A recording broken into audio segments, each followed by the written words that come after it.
everyone, thank you for tuning in to the first official No Ops interview. We're sitting down with Vegas Rich, the man with the vision behind the movement. We hope that this will help familiarize people with the brand and the idea behind No Ops. Make sure to like and subscribe and stick around until the end so that you can find out how to win some cool prizes.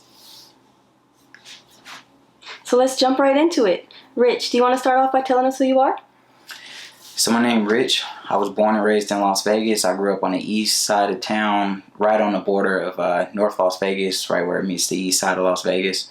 I lived on the west part of town for a couple of years with one of my older sisters. But for the most part, born and raised in Las Vegas. My father passed away when I was 2 years old, natural causes.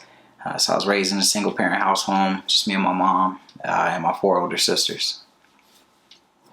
Oh, wow. So you're the only boy and the youngest. Yeah. So it's a big age gap between me and my older sisters. The youngest girl is 8 years older than me, and I think each sister after that is 2 years older than the next. But yeah, it didn't really faze me growing up too much without any brothers. Kind of made me more independent. But as far as having boys around, I had my cousins, and those were like my brothers. So I still did things that boys do. Fight. I remember we used to cut off all the lights in the house, and we would break the house up into sections, and we would play this game where you would have to steal the other person's territory. So we would just be throughout the whole house fighting in the dark, and sometimes we would have bloody noses or busted lips, but that's what boys do. So I think back to my childhood, I had a lot of fun. Jeesh, so you sound like a rough little boy. Yeah, that's what little boys do. Scrapes and bruises, that's what makes them tough. True. So what is No Ops? So No Ops is a mindset that each individual that comes on the channel has, because, we sit down with some amazing people. They've all faced adversity in one way or another, and they overcame it. And what we want to do is we want to shine the light on their success stories, what they did after they overcame it. So we don't focus on the negative too much. We kind of touch base on what is it that they overcame, because somebody out there is going to be able to relate to these stories. We all go through stuff. We all have hardships in life. So by the people that we have on, by them telling their stories, they're helping somebody else out there. And then also by having them on, like I said, I was born and raised in Las Vegas. People see Vegas on TV and they think we're just slot machines and casinos and parties and pools. And that's not it. Vegas has a lot of amazing people that do a lot of amazing things that you really don't hear about too much. So at the same time that we're helping people out there by telling these stories, the same people that are doing these interviews, this is helping them get exposure too. This is helping them, tell what they overcame to get to where they're at. So, that's what No Ops is. It's a mindset. It's meant to be motivational, inspirational. If you faced adversity, you overcame it. Whenever you go through a hard time, whenever you have something tough going on in your life hits you in the mouth and you hit it right back. That's a No Ops mindset. That is definitely inspiring, and I'm loving the positivity behind it. And the name is quite catchy too. So how did you come up with the name? So the name came from a few things. It's no opposition, meaning no opposition is going to be able to stop you or hold you back. No obstacle. No obstacle is going to be able to block you from hitting your goal. So no matter what, you're either going to go around it, over it, under it, or straight through it. And then the last one is no option. No option but success is going to be tolerated. I don't see any other options. Whenever I set my mind to something, the only option I'm seeing is winning, and I'm going to keep on going at it until I get whatever that goal is. Nowadays, I hear everybody saying, the opposition, like whatever. But really, I don't have any opposition. I'm my own opposition. Every day when I look in the mirror, I'm competing with myself. I'm trying to beat myself. If somebody else is competing with me, then you're just going to have to outwork me and try to keep up, because I'm not worried about what you're doing. I'm doing me. And that's how it should be. And obstacles, we all have obstacles to overcome. Everybody has a story. And that's why we're having these individuals come onto the channel and hoping that their stories will reach other people that are dealing with something similar, because it'll help them. And the options part, it's pretty self-explanatory. Like, I'm not accepting anything but success. Okay. So what's the biggest obstacle you've overcome in your life? So many of them. Like I said, we all have obstacles. We overcome obstacles on a daily basis. I think the biggest ones probably would be being raised in a single parent household. My father passed away when I was 2. I didn't grow up with a father.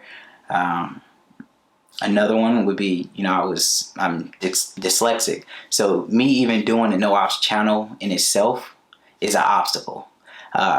And it doesn't mean anything other than I learn differently. So, it affects a lot of people in America, a lot of people in the world, and especially you normally see it show up in kids. So what it meant for me is I had to read more than the average person. And, at a young age, I would have a counselor come to the class, and she would come get me once a week for like an hour. I believe it's like an hour and a half. And I would be embarrassed. I didn't want other kids to think. I was so concerned with what other kids would think when this lady was just trying to help me, that I learned how to cover it up. So instead of getting the help that I needed, I was pretending like I didn't really need the help that I should have been getting. So that's one. But then on the upside of it, being dyslexic, it gives you you kind of have I have an unorthodox way of looking at things and solving problems. A lot of dyslexic people are also really creative, and that's one thing. That's probably the only talent that I really have is drawing. That I'm exceptional at drawing, and I'm creative. But besides that, like I said, my cousins that were like my brothers, one of them was murdered when we turned 18, fresh out of high school. That's something else I dealt with, and that impacted my life in a major way, because this was one of my best friends. I looked at this person like my brother. So to wake up one day and have my other cousin call me and say that this person just got murdered, it changed me. It changed the way I dealt with people. It changed the way I trusted people, changed the way I moved around people, and it also made me very protective. So anybody that knows me knows that when it comes to my family and friends, like, I'm very protective, because I don't want to feel that feeling of losing somebody I love again, because that's like the worst feeling that I've ever felt. And then besides that, I think the biggest obstacle that I've had to overcome in my life, I'm actually dealing with right now. But that's something for another time. We'll actually, whenever I get past that, then we'll do an interview about that, because I definitely want to share the story on that, because I think a lot of people would like to hear it, and it definitely will help somebody out there. Well, we're definitely looking forward to that future interview. So the channel is motivational, and you want to help others become inspired. Let me ask you this: how do you keep yourself motivated? So there's a few things I do. First, when I wake up in the morning, the first thing I do is I listen to something motivational, inspiring, whether it be a video, an interview, or some music. I make sure to control the amount of negativity that I let into my life. And by negativity, I mean by what I watch on TV, the type of music that I listen to, the type of people that I'm around.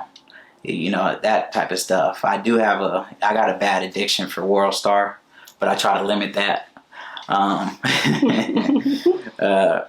But yeah, so that, I read a lot. I try to do positive things. And then one thing that I do a lot is when I see something positive, I try to acknowledge it. If I see somebody else doing good, I'll say, hey, I like that. I like the way you did that. That's because that right there motivates me. It's like, okay, like at the same time, you might be my friend, my brother, my cousin, whoever, and you doing good. In my head, I'm like, yeah, you doing good. Now watch me do better.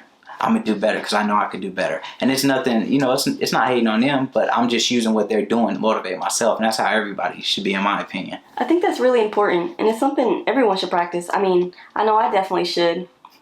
Well, I want to keep this interview short and sweet, but I have one more question. What can we expect in the future from No Ops? You know what? As the channel and the brand grows, we're gonna have more people on the channel. More inspirational stories. We expect that as we get bigger, we're gonna give away bigger and better prizes, keep people smiling. Which, as a matter of fact, which camera? This one. So, if you guys want to help the channel grow, you can always subscribe to the channel. Make sure you like the videos. As a matter of fact, we're going to be picking 3 random subscribers to win some No Ops merch, and one of those subscribers is going to win a $100 gift card. To enter to win those prizes, make sure you subscribe to the channel, like this video, and then leave a comment. In the comment section, make sure you tell us what you do to keep yourself motivated. And we'll pick out 3 winners, and then we'll announce them and get you some No Ops merch and a $100 gift card. You can't beat that. But yeah, anyway, another way that you can support the brand is by buying some No Ops merch. You do that by going to the No Ops IG, the No Ops IG page. Sorry. And that's going to be at Only Ops Media. That's ONLYOPSMEDIA. Only Ops Media. So make sure you go follow the page too. Inbox, hit the message button for any inquiries. All right. Okay, so there you have it. Vegas Rich, No Ops. All right. Make sure y'all stay on the lookout. We're gonna be doing big things this year.